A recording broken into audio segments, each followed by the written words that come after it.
নমস্কার। আজ আমরা মানবদেহের এক অবিশ্বাস্য সফরে বেরোচ্ছি। আর এই সফরে আমাদের গাইড হিসেবে থাকছে পশ্চিমবঙ্গ বোর্ডের পঞ্চম শ্রেণীর পাঠ্যপুস্তক আমাদের পরিবেশ।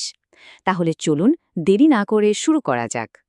বেশ, তাহলে চলুন এই অসাধারণ যন্ত্রটার ভেতরে ঢুকে পড়া যাক, যেটা নিয়ে আমরা রোজকার জীবন কাটাই। আচ্ছা, কখনো কি মনে হয়েছে ঠিক কী জিনিসটা আমাদের আমরা বানায়? আমাদের এই সফরটা শুরু হবে একদম বাইরে থেকে, আর তারপর আমরা ধীরে ধীরে ঢুকব ভেতরের সব রহস্যে। চলুন জেনে নিই কি আমাদের সচল রাখে, ভাবতে সাহায্য করে আর বাঁচিয়ে রাখে। তো আমাদের যাত্রার প্রথম স্টপ হল শরীরের বর্ম, মানে বাইরের দুনিয়া থেকে যা আমাদের বাঁচিয়ে রাখে সেই বর্মটা। ভাবুন তো একবার, পুরনো দিনের যোদ্ধারা যেমন বর্ম পরত, আমাদের ত্বকও কিন্তু ঠিক সেরকমই একটা জীবন্ত বর্ম। এটা আমাদের রোজকার চোটাঘাত, হাজারো জীবাণু আর এমনকি সূর্যের ক্ষতিকারক রশ্মি থেকেও অনবরত বাঁচিয়ে চলেছে। শুধু ওপরটা দেখলেই তো হবে না, তাই না?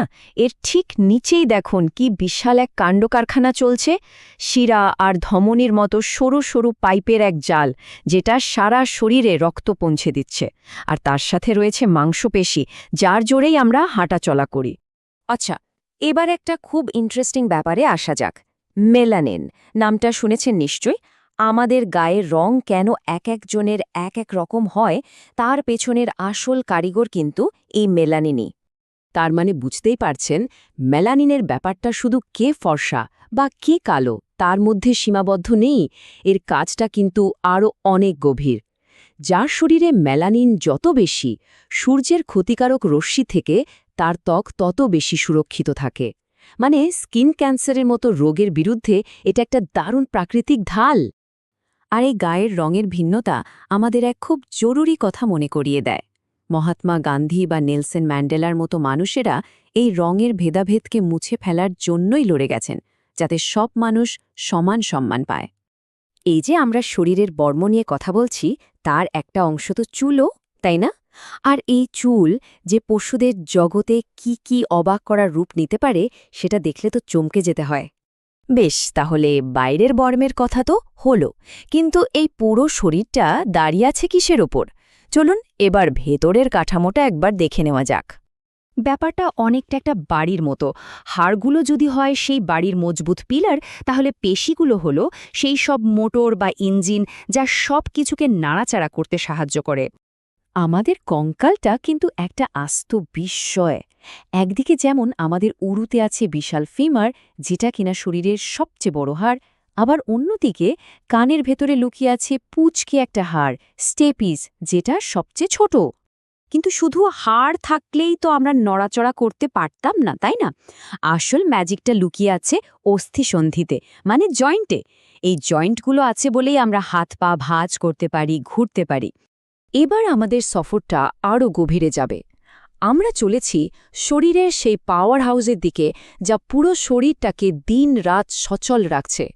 আমাদের শরীরে এমন একটা ইঞ্জিন আছে, জানেন তো, যেটা জন্মের মুহূর্ত থেকে শুরু করে শেষ নিঃশ্বাস পর্যন্ত 1 সেকেন্ডের জন্য থামে না। হ্যাঁ, ঠিকই ধরেছেন, হৃৎপিণ্ড। আচ্ছা, এই ইঞ্জিনের ধুকপুক শব্দ শোনার যন্ত্রটা, মানে স্টেথোস্কোপ, সেটার আবিষ্কারের গল্পটা খুব মজার। প্রায় 200 বছর আগে ডক্টর রেনে লিনেক এক রোগীর বুকের শব্দ শোনার জন্য একটা কাগজকে গোল করে পাকিয়ে কানে লাগিয়েছিলেন। আর ওই একটা ছোট্ট আইডিয়া থেকেই জন্ম হয় আজকের স্টেথোস্কোপের। কিন্তু ভাববেন না, এই শক্তিশালী ইঞ্জিনটা একেবারে সুরক্ষিত। এরও শত্রু আছে, আর সেই শত্রুরা এতটাই ছোট যে খালি চোখে দেখাও যায় না। জীবাণু। কিছু ছড়ায় হাওয়ায়, আবার কিছু ছড়ায় জলের মাধ্যমে। তো যক্ষ্মার মতো রোগের বিরুদ্ধে আমরা লড়ব কিভাবে? এখানেই আসে আধুনিক মেডিসিনের কামাল। প্রতিরোধের জন্য জন্মের পরেই দেওয়া হয় বিসিজি টিকা, আর চিকিৎসার জন্য তো ডটস কোর্স রয়েছে, যেটা সম্পূর্ণ বিনামূল্যে দেওয়া হয়। এত সব বিপদ আপদের কথা শুনে ঘাবড়ে যাওয়ার কিছুই নেই, কারণ আমাদের এই দারুণ শরীরটাকে সুস্থ রাখার জন্য খুব সহজ কিছু উপায় আছে। চলুন সেগুলোই চট করে জেনে নিই। বিশেষ করে জলবাহিত রোগ হলে, যখন শরীর থেকে সব জল বেরিয়ে যায়, তখন একটা ম্যাজিকের মতো কাজ করে ওআরএস। আর সবচেয়ে ভালো বাকার হলো এটা 1 গ্লাস ফোটানো জলে 1 চামচ চিনি আর 1 চিমটে নুন মিশিয়ে বাড়িতেই বানানো যায়। তাহলে আসল কথাটা কি দাঁড়ালো? খুব কঠিন কিছু নিয়মকানুন নয়, বরং প্রতিদিনের কিছু সাধারণ অভ্যাস, যেমন নখ পরিষ্কার রাখা, ভালো করে হাত ধোয়া আর সঠিক খাবার খাওয়া। এগুলোই আমাদের শরীরকে সুস্থ আর সুরক্ষিত রাখার সবচেয়ে ভালো উপায়। তো আমাদের এই সফর আজ এখানেই শেষ। এইটুকু আলোচনাতেই আমরা বুঝতে পারলাম যে আমাদের শরীরটা আসলে একটা দারুণ আশ্চর্য জিনিস। কিন্তু এটাও সত্যি যে এই আশ্চর্য যন্ত্রটাকে সুরক্ষিত রাখার দায়িত্বটা কিন্তু আমাদেরই। তাই শেষ প্রশ্নটা হলো, এই যে আপনার প্রথম এবং শেষ বাড়ি, তার যত্ন আপনি কিভাবে নেবেন?